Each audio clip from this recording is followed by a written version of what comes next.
ఎప్పుడంటే అప్పుడు కాదు, ఓన్లీ సమ్మర్లోనే తినాల్సిన రెసిపీ, సమ్మర్లోనే చేసుకోవాల్సిన ఫుడ్ రెసిపీ అనమాట. హెల్తీ రెసిపీ, పిల్లలు చాలా ఇష్టంగా తినే రెసిపీ మామిడికాయ పులిహోర.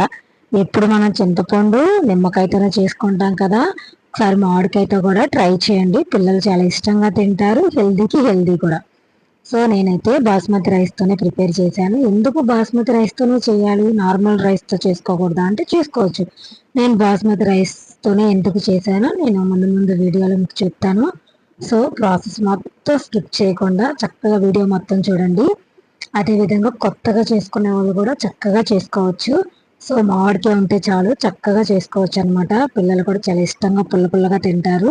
పులుపు అంటేనే సి విటమిన్ కదా, పిల్లలకి కంపల్సరిగా సి విటమిన్ ఫుడ్ వెళ్ళాల్సింది.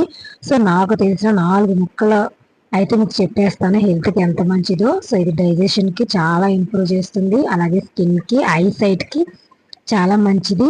సో ప్రాసెస్లోకి వెళ్ళిపోదామా. నేనైతే బాస్మతి రైస్తో చేస్తున్నా.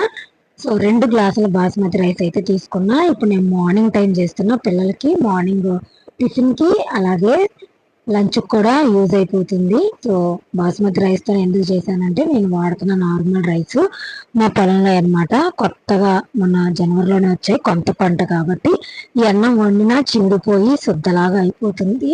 సో పులిహోర కంటే పొడి పొడిగా ఉంటేనే చాలా బాగుంటుంది. ఇప్పుడు ఆ రైస్తో చేస్తే శుద్ధలాగా కొత్త బియ్యం కాబట్టి అలా ఉంటుంది.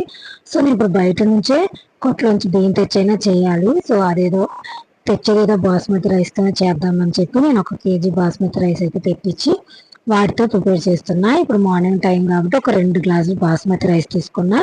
ఈ 2 గ్లాసులు బాస్మతి రైస్కి, 1 గ్లాస్ బాస్మతి రైస్కి గ్లాసున్నర వాటర్ పోసుకుంటే సరిపోతుంది. సో ఇప్పుడు నేను 2 గ్లాసులు తీసుకున్నాను. కుక్కర్లో ప్రిపేర్ చేస్తున్నా, మార్నింగ్ టైం కదా తొందరగా అయిపోతుందని పిల్లలకి. సో అయితే ఇప్పుడు 2 గ్లాసుల బాస్మతి రైస్ని మనం శుభ్రంగా కడిగి ఒక 3 గ్లాసులు వాటర్ అయితే పోసుకోవాలన్నమాట. నేనైతే శుభ్రంగా కడిగి 3 గ్లాసులు వాటర్ అయితే మీకు పోస్తున్నా కొలత ప్రకారం. సో పోసిన తర్వాత నేను టైం ఉంటే నానబెట్టుకోండి, నాకు కొంచెం టైం తక్కువగా ఉండటం వల్ల ఒక 15 మినిట్స్ నానబెట్టాను.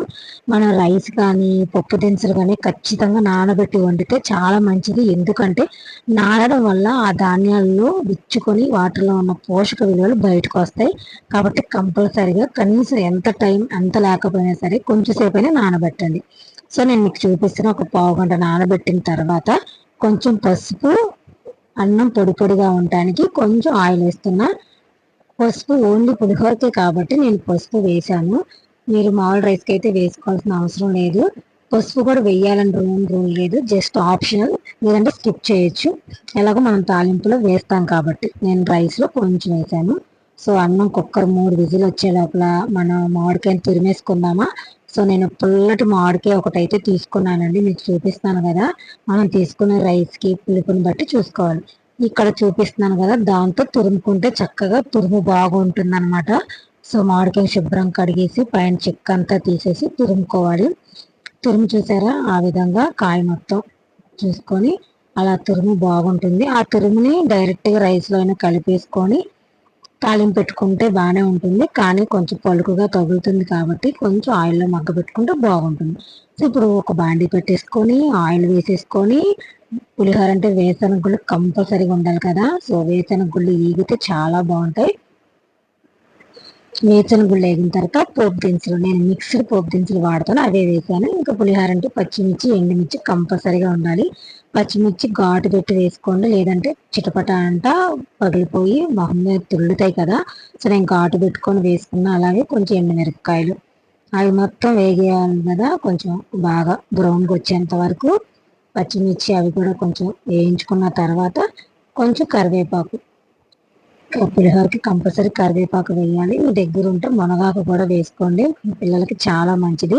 సో ఇప్పుడు నా దగ్గర మునగాకు లేదు కాబట్టి ఉట్టి కరివేపాకుతో సరిపడుతున్నా. కొంచెం పసుపు, ఆల్రెడీ రైస్ వేసాను కాబట్టి కొంచెం పసుపు, అలాగే రైస్కి ఎంత సరిపోతుందో దాన్ని బట్టి ఉప్పు ఇప్పుడే యాడ్ చేసుకోండి. మళ్ళీ అన్నంలో వేసుకుంటే కొంచెం అక్కడక్కడ తలిగిద్ది కదా, అలా బాగుంటుంది. తాలింపులు వేసుకుంటే కరెక్ట్గా ఈవెన్గా సరిపోతుంది. అలాగే మనం తిరిగిన మామిడికాయ వేసుకుంటే కొంచెం మగ్గిద్ది చక్కగా.